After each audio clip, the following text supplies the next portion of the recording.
This is an NBC5 First Warning Weather Alert. Hi there, 3 o'clock. Tyler Jankowski here. We're continuing to follow this historic flooding event for the whole region. Vermont, somewhat northern New York, but especially in Vermont with the core of the heaviest rain right now. This is the flash flood warning map as of 3. There has been a reduction. You can see there's a lot less green in northern Vermont. That's a little bit deceiving. We're not done. It's just that there's been a lull in the precipitation enough so the flood concern at the second is not as pressing, but there will be more flash flood warnings that come out for northern areas as we go forward. Right now, the only warnings for flash flooding are in St. Jay and Reigate down towards Thetford, and then the central Green Mountains through Okemo and down to the Massachusetts border. That is the flash flood warning extent right now, but we're thinking they get extended north because of this. I mean, look at how much yellow there is on the radar map. And the problem here is it's pivoting in, so it's still moving west, but it's about to park pretty much, or pretty close to it. And so that's going to mean 1 to 2 inch per hour rainfall rates at least for many hours to come, likely all through the evening.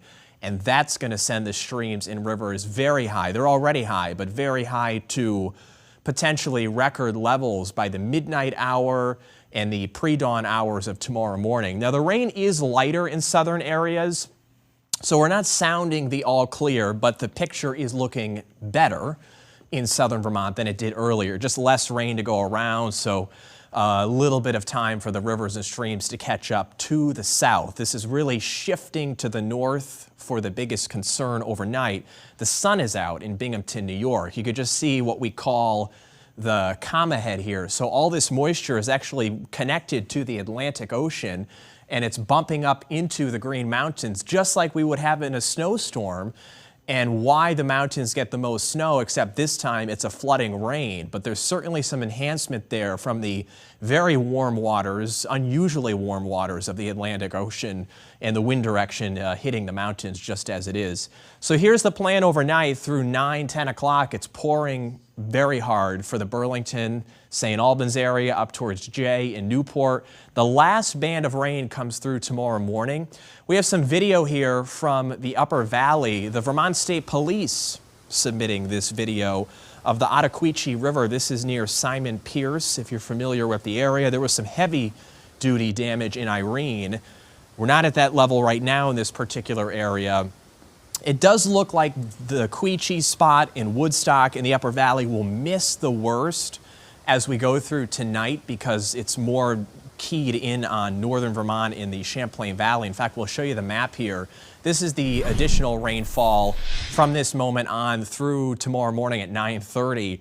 The red area is on average another 2 to 4 inches, but there'll be pockets of 5, 6, and 7 inches to go here, especially along Route 100 in northern Vermont. Stowe seems to be a big problem area tonight. Smuggler's Notch up towards Jay and Montgomery, and yes, even the Champlain Valley, particularly on the Vermont side of the lake.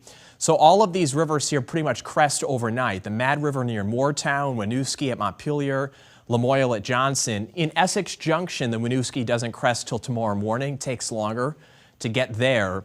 But just as an example here, the major forecast in Montpelier, that forecast is higher than Irene.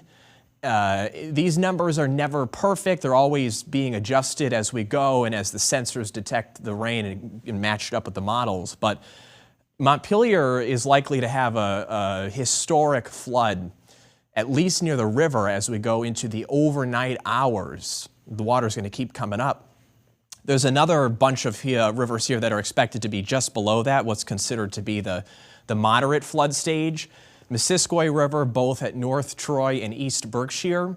The Winooski at Waterbury, and the White River at West Hartford is expected to be in moderate stage through the nighttime hours. And the very high risk for flash flooding encompasses pretty much the entire Champlain Valley, down the Route 7 corridor, all of the spine of the Green Mountains to the Massachusetts border. And it diminishes as we get out towards St. Lawrence County, but it's really the northern area of the purple that we have to watch out for tonight. And as the numbers go, 2 out of 4 flood-related fatalities happen when these purple areas are put out by the National Weather Service. So that's why we're treating this as serious as we have been and will through the night. A little bit less of a risk as you get out towards the Connecticut River in New Hampshire, but it's still high. It's still way above what we usually see, and you can see in southern Vermont as well.